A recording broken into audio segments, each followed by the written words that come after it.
Louis. Louis! How you doing? I've seen it. Seen what? What are you talking about? Perfection. Okay, that might be a bit much. The movie isn't perfect, but in my opinion, it's pretty damn close. Now, when I say that, I don't mean it's the greatest movie ever made, and everyone who sees it will pass out from how amazing it is, because in reality, it is the definition of a niche. It is made for a specific type of person, and since films are products, and especially for something as expensive as Speed Racer, you would want to appeal to as many people as possible, and clearly that isn't true. But despite those numbers, and also these numbers, I still think this movie is something special, and this is my video, so my opinion matters, right? If you haven't seen Speed Racer, then you should get onto that, but only after you watch this video. Please don't leave me. Just like last time, there will be spoilers in this video, but with this film in particular, even if I recited literally everything that happens in it, to watch the real thing would be a completely different experience.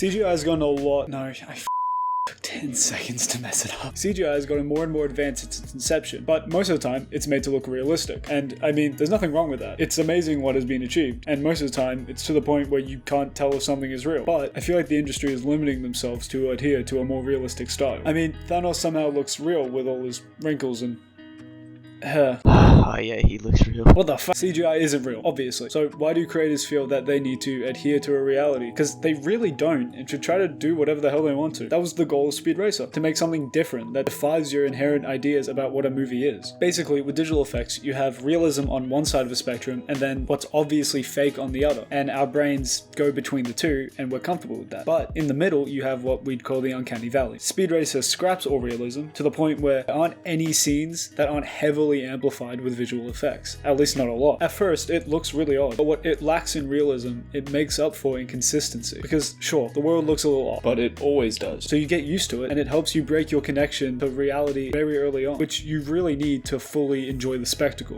Okay, this movie might seem strange to you already, and I mean, it is, that's the point. It is a lot of things, but the one thing it isn't is dumb. It knows what it wants to be, and it executes it perfectly. Can't even imagine how much coordination and planning it takes to pull off a film like this. It's not just sitting your actors in front of a green screen and then saying, we'll get it done in post. It is significantly harder to make something transition from real life to fully fake this perfectly in the way it does. When you think of a cut, you think of just one shot going to the other. But in this movie, they say, no, let's try something different with just transitions. Everything is essentially in one shot, even though it cuts like 100 times. Because we don't see a visual cut in the scene. It transitions. Just because it embraces its wackiness doesn't give it any less artistic value than more prestige films. Shit, I would argue it has even more due to how unique and expressive it is. Especially compared to quote-unquote better movies that are way less unique than this. Like, on the one hand, yes, part of this movie was made to sell toys to kids, but who cares? If it's good, it's good. I mean, who said they were allowed to have this kind of insane shit? Every decision this film makes is intentional. It's not just, let's do everything in CGI because it's easier, because clearly they have a level of restraint. One of the main characters in the movie is a monkey, and instead of doing it fully CGI, which would have been significantly easier to do, they decided to use a real monkey. There are basically two main fight scenes in this film, and they are drastically different. The first is actually really well directed and choreographed, like something from The Matrix. Wait a minute. And yeah, even this fight scene's more on the ridiculous side, but I don't care. This is literally the coolest thing I've ever seen. And then the other is so stylized, I can't even wrap my head around what the hell's happening. All I know is that there's so much momentum in every movement that they couldn't have achieved without the effects. And the use of the motion blur on the snow helps that. And I will take this over this any day.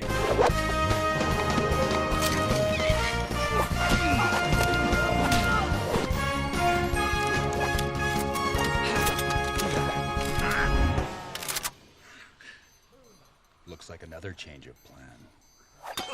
Early on, I decided I wasn't going to focus much on the plot or the characters, as it is by no means the main draw of this movie. But even saying that, they're surprisingly okay. The story is simple, and while not complex, the characters are likable, and the villain is an asshole, which is all you really need in this kind of film. It is a very simple David versus Goliath story, which is all it really needs to be. The underlying message of how your passion is more important than being successful is an important one, and it almost feels like the director's trying to send a message very passive-aggressively to the audience. But as far as characters go, the standout is definitely Racer X, who, if you just look at an image or you just watch a clip, you may think is the dumbest looking thing on the planet. He's just a guy in full black leather with X's on his face. But trust me, by the end of the movie, you will think he's the coolest person you'll ever see. Trust me, I know these things. I do. The journey he takes throughout the movie and the backstory that's revealed is probably the best part about the story. And this movie somehow tricks you to actually feel kind of bad for him, and it's the closest it gets to having a significant emotional beat. And also, he has 100% the best line in the movie. It doesn't matter if racing never changes.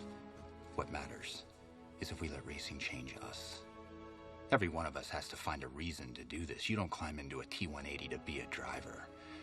You do it because you're driven. Also, this is sick. Now, somehow I've gotten a decent way through this video without talking about racing in a movie called Speed Racer. But trust me, it is the biggest appeal of this movie, as it is where the directors really get to go crazy with a level of creativity that is basically unheard of, except for maybe Spider-Verse, which I consider to be the closest thing to this movie. The cars fly all over the tracks, with the taillights creating these large streaks to show momentum, which, yeah, it's not realistic, but it looks good. And the camera flies all over the shot with dynamic camera work that can only work in this context. The races in this film are closer to a fight scene than a race, with the cars jumping all over the place and banging into each other with an impossible amount of precision, and each car has its own personality that goes with the driver. There's a clear back and forth, like in something like a Rocky movie, with the races that amount to way more than who's going faster than the other and who can do a flip. And that's not even including the actual weapons some of these cars include that are definitely lethal, as are the explosions we see when the car crashes. Don't worry though, they get like buzzed up into these little balls and they're fine, don't worry about it. I mean, seriously, look at this. They're fighting with their tie caps. Seriously, this movie doesn't have arbitrary limits like physics or any connection to reality. Instead, it says, if it looks cool, then why not? Let's give it a go. Seriously, there's a scene where a car drives up a mountain and I don't even question it because it's cool as shit. This tunnel scene is beautiful to look at and it doesn't make any sense. But just like everything in this movie, it works because the scene has so much energy and passion put into it that the audience can't help but get behind it. The ending race of this film is something you have to see for yourself to fully experience. And you can't just watch a clip. You have to have all of the backstory to really understand what's going on. This is where the movie becomes what it was always supposed to be. Any tether to reality is completely lost. But there's a reason. Speed is supposed to be in the zone, working on instinct alone. And when we see the world fade away around us and turn into a mess, we feel the same way. Nothing else matters, just the race. You might think you're too good for this movie, but you're not. If anything, this movie's too good for you. I don't deserve this movie. None of us do, because it is a true expression of creative freedom and making something out of passion rather than profit. How many movies have you seen that you don't remember because they feel like everything else? Nothing feels like this movie. I said before that Spider-Verse feels like it because Spider-Verse is unique in its own way. They're not similar because of the plot or how it looks. They're similar because they truly are unique. Look, I get that this video has basically just been a rant about why I like this random kids movie that is over a decade old, but seriously, it is an experience that can't be found anywhere else, and I love it way too much.